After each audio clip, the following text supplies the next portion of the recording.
Hi, I'm Barry Dunner, and this is 10 Things I Hated About The Last Jedi. Now, before we get started, I'm going to tell you a few things that I didn't hate enough to be in my top 10. So here we go.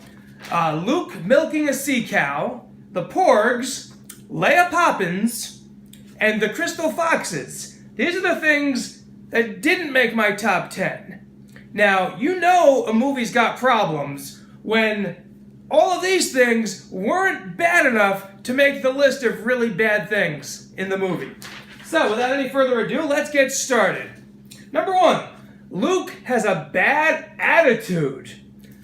Look, we waited 2 years to see what Luke was going to say when Rey showed up on that island planet and handed him his old lightsaber.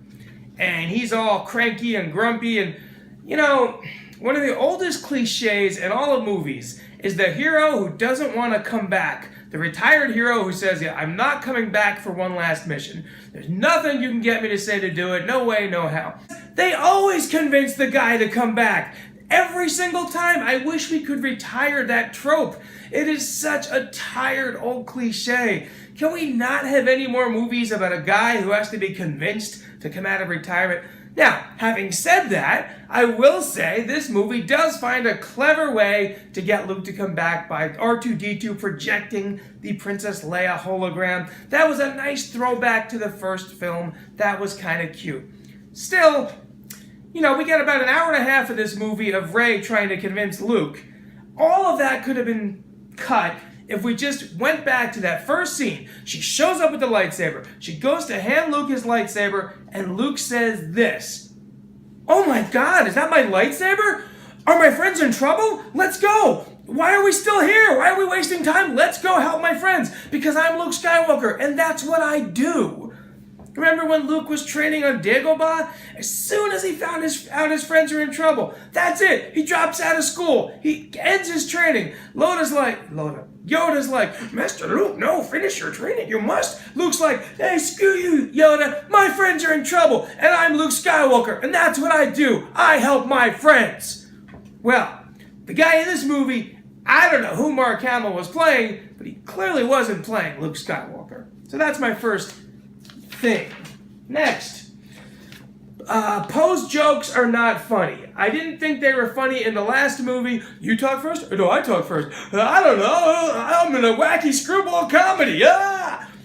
In this movie, the movie opens with a joke.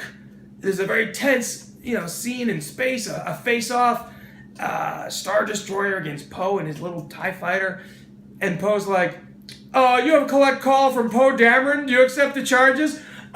Could you please ask Snoke if his refrigerator is running? And it's just like, oh my God, really? We're doing Yo Mama jokes to start off a Star Wars movie? All of those scenes, they seem like they should have been in Spaceballs instead. I think Mel Brooks would have been happy to put those scenes in a Star Wars parody. Problem is, this isn't the parody. This is the actual movie. So they just need better joke writers for Poe. Next thing that I hated. Most of the movie consists of the world's slowest space chase. Literally 2 hours of this movie consists of the bad guys waiting for the good guys to run out of gas. It's almost like, that movie Speed. We can't let this thing go over 55 miles. This is, we can't let this space transport go over 30 miles an hour, because if we do, we'll run out of fuel.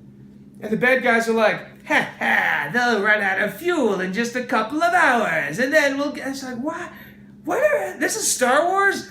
Usually in a Star Wars movie, there's a good chase and a battle in space, and then they go their separate ways. The good guys go off and do their thing, go into hiding. Bad guys go off to plot more evil. This is just literally 2 hours of, they'll be running out of gas any minute now. Then we'll get them. Really? That's your dramatic point that your movie hinges on? Too bad they didn't stop at a gas station on the way and refuel. Next. Oh, okay, this needs to be said. There is a scene in this movie where there are two women talking to each other, and they're not talking about men. WTF? This didn't make any sense at all to me. I mean, I would get it if in the, you know which scene I'm talking about, when Princess Leia is talking to a purple-haired lady, but they're not talking about how to get boyfriends or how to find husbands or getting pregnant or going shopping. They're not talking about any of that stuff. They're just talking about like space wars and things of that nature. That makes no sense at all. I mean, I know this is a science fiction movie, but you have to have some way of keeping it grounded in reality. I mean, here's how that scene sounded to me. First you had purple-haired lady, and then you had Princess Leia, and to me this is what it sounded like. Oh, hi, Princess Leia. Oh, hi, I love your purple hair. Really? You think I was gonna do pink? You think purple's good? Oh my God, that's such a good color for you. Oh, I loved when you used to put your hair in buns. Really? You like the buns? Oh yeah, the buns look so good on you. You should go back to that again. Oh, okay. Hey, speaking of buns, we should go get some Cinnabons. Oh my God, I love Cinnabons. Me too. Let's have a tea party. Yeah, and then we'll go shopping. That's what that scene sounded like to me. Now, to me, the only way this scene makes any sense at all is if the purple-haired lady walks away and then Leia turns to whoever's next to her and goes like something really catty, like, who's she kidding with that purple hair? What is she, 50 going on 15? Wow. Like, that would have made sense to me. I could have gotten behind a scene like that. But as it is now, nah, it doesn't make any sense. None of the new characters are as interesting as the original characters. I'm sorry, but it's true. I just don't care about them. By the end of this film, we're left with like 2 characters left.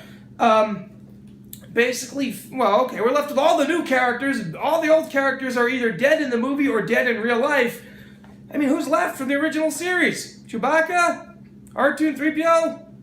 Ghost Yoda? I mean, there's just not much left there to hang the next movie on. I'm a little worried about movie number 9, because these new characters are never as interesting as the old ones, and they never come up with compelling enough reasons for them to get together.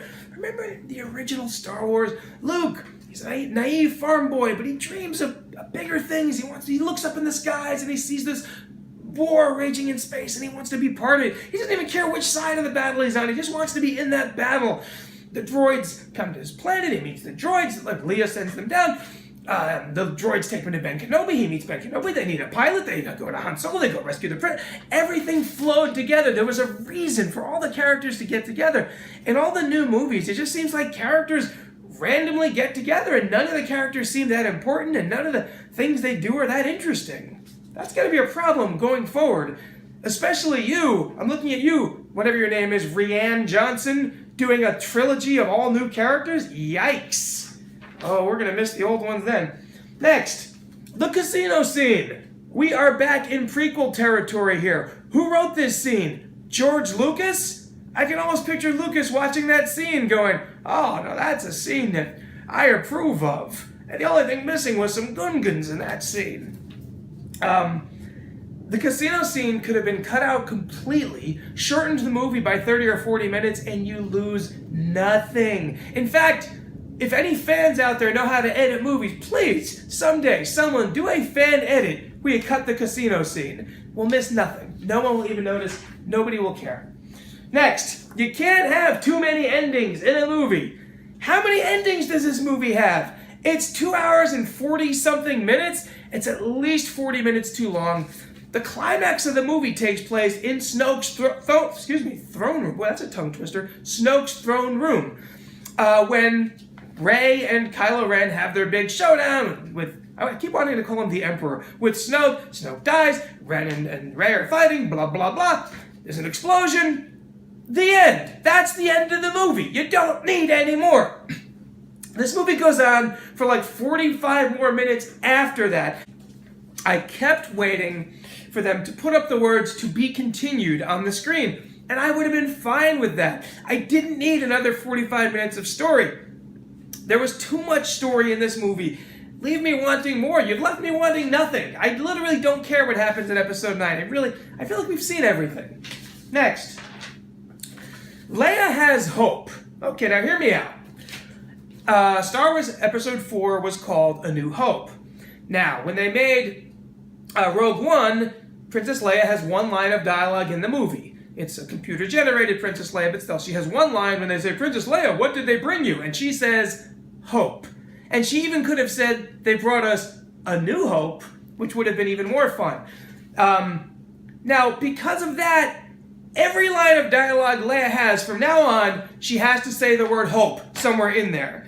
And even after she's gone in this movie, they still like, "Remember that thing Princess Leia used to say about the hope? How if you hope all night, when you wake up in the morning, you still have hope? Because hope, hope, hope, hope, hope, hope, hope, hopity, hope, you have hope?" Yeah, what about the hoping? Oh, I know with the hoping, right? Leia, hoping? Enough with the hoping. Nobody cares about the hope. We're done. Done with I know Leia is gone. So she's not going to have any more lines like that. But enough already. I get it. She has hope. Okay. Sheesh. Next. Princess Leia had the best death scene of any of the original Star Wars characters until she didn't.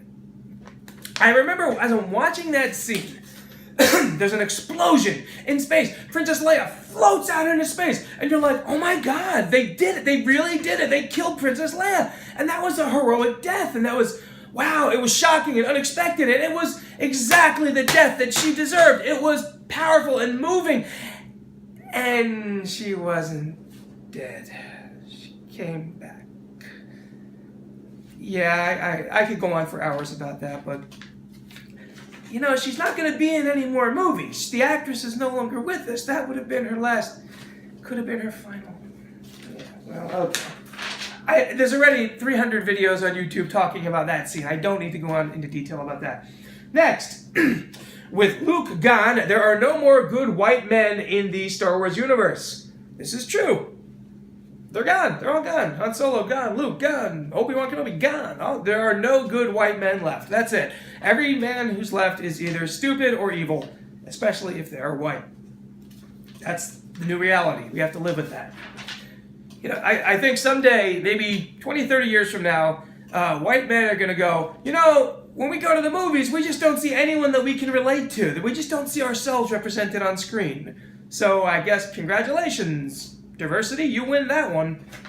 Next, this is a 10A because I needed one more. We waited more than 30 years to learn the final fates of Luke and Han Solo, and what we got was sad and miserable. We find out that, you know, Han Solo is a loser who can't keep it together. He's a bad father, a bad husband. He has to go back to smuggling, so he's a bad rebellion guy. He's just smuggling is the only thing he's good at. Even then, he loses his ship. He's just terrible at everything. He's a total loser. Better off dead. Luke, as far as I know, Luke Skywalker has never known the touch of a woman other than the 2 times he kissed his sister. He's a bitter old hermit living alone on an island. Doesn't want nothing to do with nobody. He's just like, I'm done with humanity. I just came here to die. That's why I left you a map so you could find me if you ever needed me, but I'm not coming no matter what. There's nothing you could say to get me to come back. Nuh-uh, no way, no how. I'm back in that trope again. Anyway, so that was worth waiting for. And we know Princess Leia is going to get a great death in the next one, right? With the actress no longer among us. Okay, so in closing, oh look, we're learning how she learned how to fight.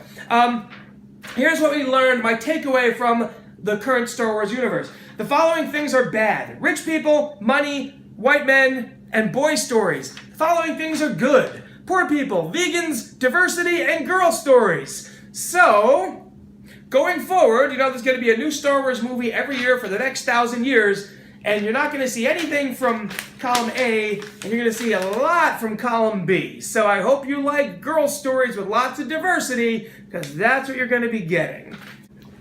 And so, in closing, I'd like to say that Star Wars The Last Jedi is an example of the politically correct, liberal, feminist, namby-pamby, affirmative action, SJW, Mary Sue, snowflake movie that you'll be getting from now on. I guess we all get the Star Wars movies we deserved. I feel very fortunate that I grew up with the good ones. And anybody who grows up with the new ones, you have my sympathy.